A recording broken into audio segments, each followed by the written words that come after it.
সমাজতন্ত্র দেখছি, গণতন্ত্র দেখছি, এগুলো দিয়ে আর হবে না। আমাদের ভারত পন্থাও বাদ দিতে হবে, পাকিস্তান পন্থাও বাদ দিতে হবে, মার্কিন পন্থাও বাদ দিতে হবে, ইসলাম পন্থা নিতে হবে। টকশোতে কথা উঠে যে আলেমরা নারীর মর্যাদা দেয় না, ওরা নিজেদের ব্যবসা পরিচয় দিতে আনন্দ পাচ্ছে, তা আমাদের বলতে সমস্যা? আরে ভাই, তুমি চুরি করবা, আমি চোর বললাম এটা দোষ, তুমি চুরি করলে ওটা দোষ হবে না। সকল ক্ষেত্রে নারী পুরুষ সমান অধিকার, এই দাবিটা অনইসলামিক, অনৈতিক, অবৈজ্ঞানিক, অযৌক্তিক। নারীবাদী এদেরকে আমি ব্যবসা বলতে চাই না, ওরা নিজেরাই ঘোষণা দিছে আমরা সবাই ব্যবসা, বুঝে নিব হিস্সা। শোনেন ভাই, ঢাকায় স্লোগান দিছে এই, মানে ওরা নিজেরাই বলতেছে ওরা ব্যবসা, আর আলেমরা বললে দোষ হয়। টকশোতে কথা উঠে যে আলেমরা নারীর মর্যাদা দেয় না, ওরা নিজেদের ব্যবসা পরিচয় দিতে আনন্দ পাচ্ছে, তা আমাদের বলতে সমস্যা? আরে ভাই, তুমি চুরি করবা, আমি চোর বললাম এটা দোষ, তুমি চুরি করলে ওটা দোষ হবে না। এটাই তো বৈষম্যহীন বাংলাদেশ এখন, ঠিক না?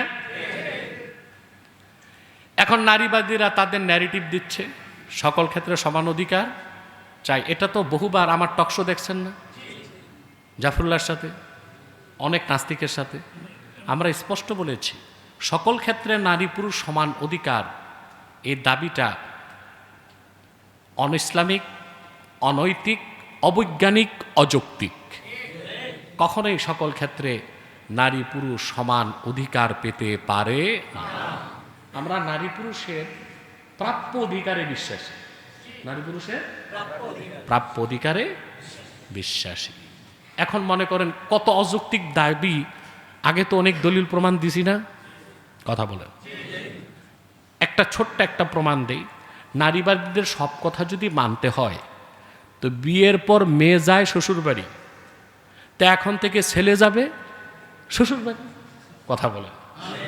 এটা করতে হয় না? আপনারা কি করেন?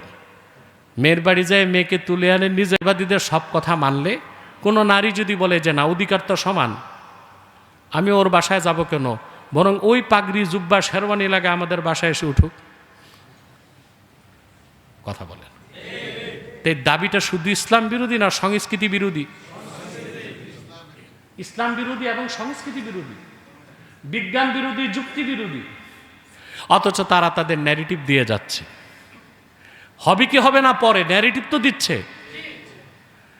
এক উপদেষ্টা, নামটা বলবো না, মাদ্রাসা ছাত্র, এখন ঢাকা বিশ্ববিদ্যালয়ে পাঠ চক্রে বসে ফরহাদ মজহারের কলকিতে টান দিয়া ইসলাম ভুলে গেছে। সে পোস্ট লিখেছে আদর্শ, আবেগ, দল এসব কিছুর ঊর্ধ্বে রাষ্ট্র।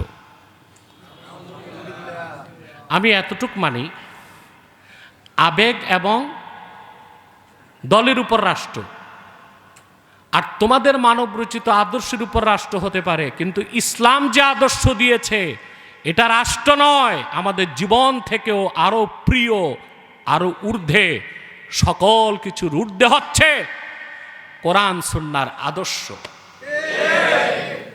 সে তার ন্যারেটিভ দিচ্ছে। তারা বলতে চায় রাষ্ট্রের কোনো আদর্শ থাকবে না। এটা বলার মানে ইসলামী রাজনীতি করা, কারণ ইসলামী রাজনীতি আদর্শের উপর, কথা বলেন। কমিউনিস্টদের রাজনীতি সমাজতন্ত্রের আদর্শ,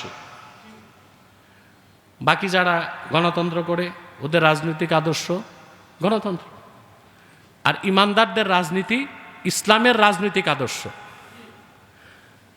এখন কোনো আদর্শে রাষ্ট্র থাকবে না, এটাও তো একটা আদর্শ। তো তুমি নিজের আদর্শ প্রতিষ্ঠা করতেছো, এটা বহুত্ববাদ। এটা কি বহুত্ববাদ? আর ইসলামী আদর্শের বিরোধিতা করছো, কথা বলেন। এটা তার ন্যারেটিভ। হবে কি হবে না পরের কথা।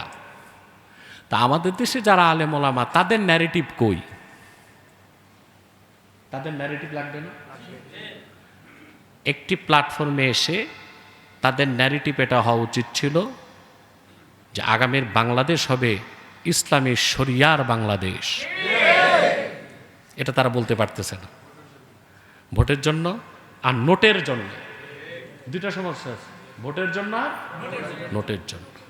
আমাদের ন্যারেটিভ আমাদের বলতে হবে, হবে কি হবে না ওইটা দেখার দায়িত্ব আমাদের। আমাদের ন্যারেটিভ এটা হবে আলেম ওলামার, ইসলামপন্থীদের, সাধারণ মুমিন মুসলমানদের, যে আমরা সমাজতন্ত্র দেখছি, গণতন্ত্র দেখছি, এগুলো দিয়ে আর হবে না। আমাদের ভারত পন্থাও বাদ দিতে হবে, পাকিস্তান পন্থাও বাদ দিতে হবে, মার্কিন পন্থাও বাদ দিতে হবে, ইসলাম পন্থা নিতে হবে।